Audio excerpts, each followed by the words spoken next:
this game was played in Vegas, and I couldn't help but wonder if the fix was in, because I still don't understand the roughing the passer penalty against Minkah Fitzpatrick. I feel terrible for players in the locker room afterwards, where reporters are trying to do their jobs and get honest, candid answers. But if you're overly critical of what is an absolutely bogus call, you get fined by the league.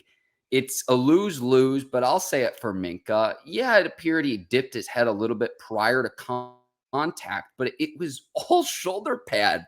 And that's called roughing the passer against Jimmy Garoppolo. Meanwhile, earlier in the game, there's illegal hands to the face clearly against Kenny Pickett.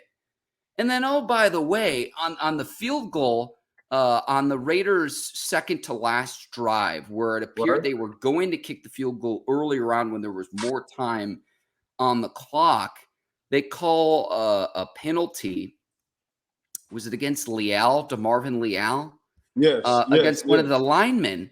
And they show like 3 replays, and I'm like, for what you're penalizing him for, I don't see where he's lifting himself up with an opposing player to try to block the field goal. Like, I know this game is being played in Vegas. The Steelers had a 2-score lead. It's as if the refs were trying to keep the Raiders in the game. I just want to see the consistency. And I'm not usually one to complain about the referees, but that roughing the passer penalty against Minkah, I understand you have to protect quarterbacks, player safety, all of that. Can you not review the replay and say, like, okay, he led with the shoulder pad, this is not a penalty? It was an egregious call last night. Minkah did nothing wrong. I'm not even trying to make no excuse about it. He did nothing wrong. He did, like, everything he did was certified, put a blue check on it. Everything he did when he came in. So, but that's what I'm saying. Like, I know it's hard being a referee. I know it's hard as heck, because it's a split decision. You got to go on your eye test. But I deal with an NBA referee. I call him Uncle. I don't want to say his name. He's like Uncle to me. And he always say, man, you rather you rather be late on the whistle and know for sure to be early and ruin somebody's career. So he always late on that whistle. Same thing with the flag. I'd rather referee be late on the flag just to make sure than to be early and ruin somebody's career. I'm not saying that's going to ruin Minkah's career, but I'm just saying, man, that's a big factor in that game. The game could have came out different. Yeah. You know, so at the same time, referees got to get held accountable. So, and that's twice. That's twice on the Pittsburgh Steelers that happened. Now, I don't know what the agenda is. Yeah, I really don't care, because if you're a Pittsburgh Steelers man, you ain't worried about the referees. You want to beat somebody convincingly so the referees don't determine the game. That's just how we always looked at it. But at the same time, man, everybody got to be accountable, from the referees to the coaching staff to the front office to the players, even to the fans. All of us got to be held accountable for our actions. So when I look at Minkah and I saw the hit, Minkah did nothing. We can say he ain't lowered the helmet. Like, you got to understand, when you going into a car crash, man, the first thing you do is tense up.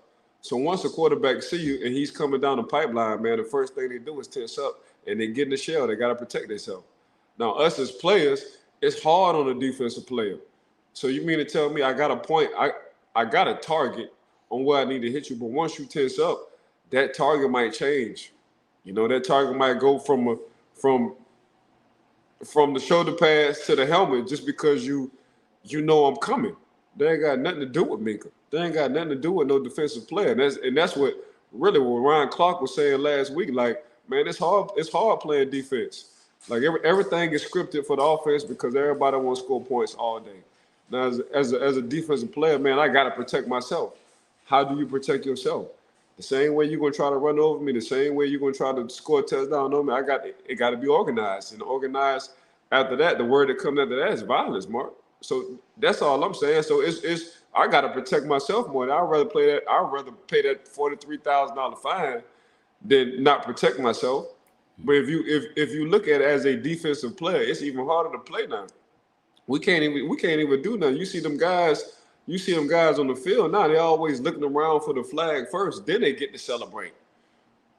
So it's hard playing defense. Offense, man, you got plenty mulligans, Mark. Plenty. You got plenty. On the defensive side, we ain't got no mulligans. So the ones who play violent, super violent, either they gonna sit, get fined, or get kicked out the game. And that's even in college. So what you want a player to do? And you know what? I'd rather do that than get hurt. Sit me out before I hurt myself. If I feel like I'm toning my tone down, and that's my personality on how I play football off of being aggressive, I don't even want to play, Mark. I don't Wow. even want to play. So I see what Minkah is doing. Like Minkah did everything. That's a coaching point. Like when you come and you blitz as a safety, I'm putting that in my playbook. Like this how you come in and hit a quarterback. You don't lower your crown, you don't lower your helmet. And I'm saying the exact same thing I'm telling you, Mark. Like, you know, it's a car crash. So when people hit a car crash and they see it coming, they tense up automatically. Like, what you want a defensive player to do? That's why I've been getting so frustrated. What y'all want us to do? Where y'all want us to hit? So we moved the target from the helmet, which I respect and I understand, and now we going down to the knees. Mark, when I played, man, we was tearing ACLs. We said since y'all won't move the target, we blowing ACLs out. And And that's I what done had, happened last week on the Monday night game with Nick man, Chubb, Ike, with the man, knee listen, injury. listen. I done had a few players who was playing when they was adjusting and moving the rules. Like, bro, I'd rather you hit me in the head than tear my ACL. And it's coming from the opposite opposing teams.